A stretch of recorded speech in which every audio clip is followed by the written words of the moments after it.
Hello everybody, today we are going to learn the most commonly used verbs that use the preposition en. In Spanish, verbs use prepositions a lot of the times, but there is no way of knowing when a verb needs a preposition and which prepositions they use. Sometimes they use more than one preposition, and depending on that preposition, the meaning of the verb changes. So you will have to memorize these verbs with their prepositions and their meanings, right? And since this is the case, this is my recommendation to you.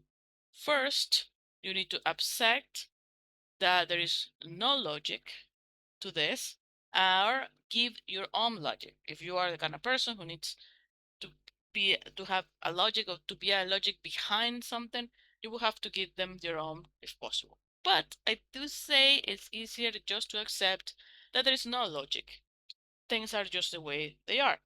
You need to focus on the verbs that you know that you're going to be using more regularly.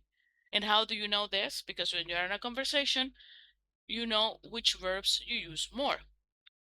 And what you can do is, if you have someone to correct you, look for it. You can use ChatGPT or any other AI, maybe a teacher, or you can also ask here in this community, the Spanish Language Hub at school, which is completely free. And I will leave the link in the description and the first pinned comment so you can join. And also, do not translate literally most of the time, almost every time the prepositions don't match in Spanish and English. So you need to take this into account. Of course, when you are speaking, it doesn't really matter if you use a preposition, the wrong preposition or not. People most of the time will understand you if you use the right word. It doesn't matter if you don't use the right preposition.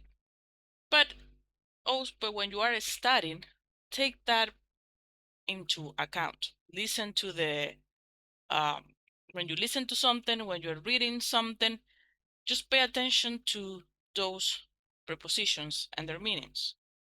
And little by little, you will memorize them. Now, let's start with the first one, which is pensar en. In English, we say thinking of. This is a good example of when they don't match. So, pensar en alguien o algo o en hacer algo. Por ejemplo, estoy pensando en cambiar de trabajo. I'm thinking of changing jobs. Confiar en,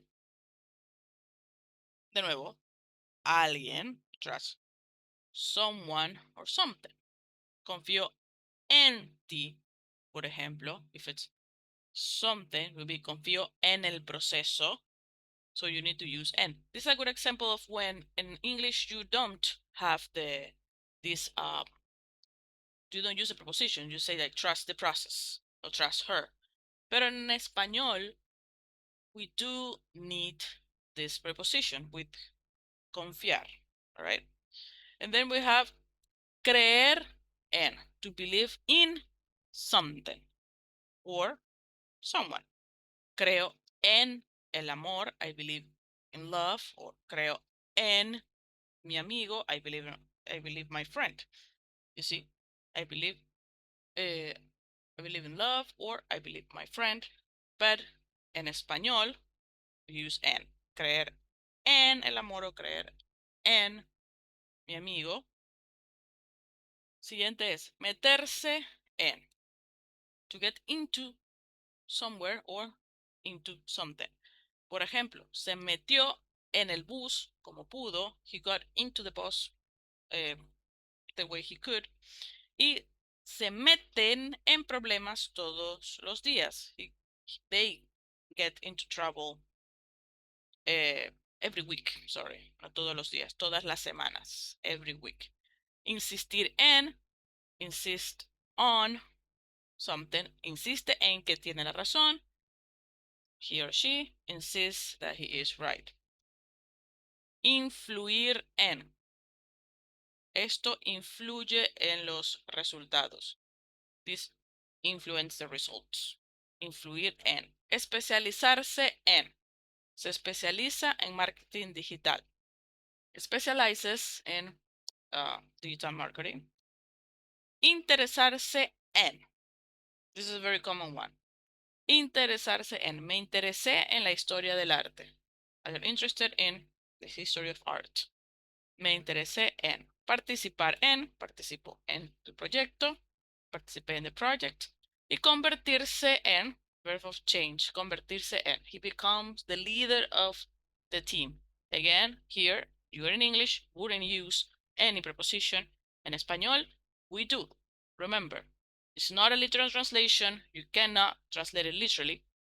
So you need to think about this not when you're speaking. When you're speaking, just say the way it is.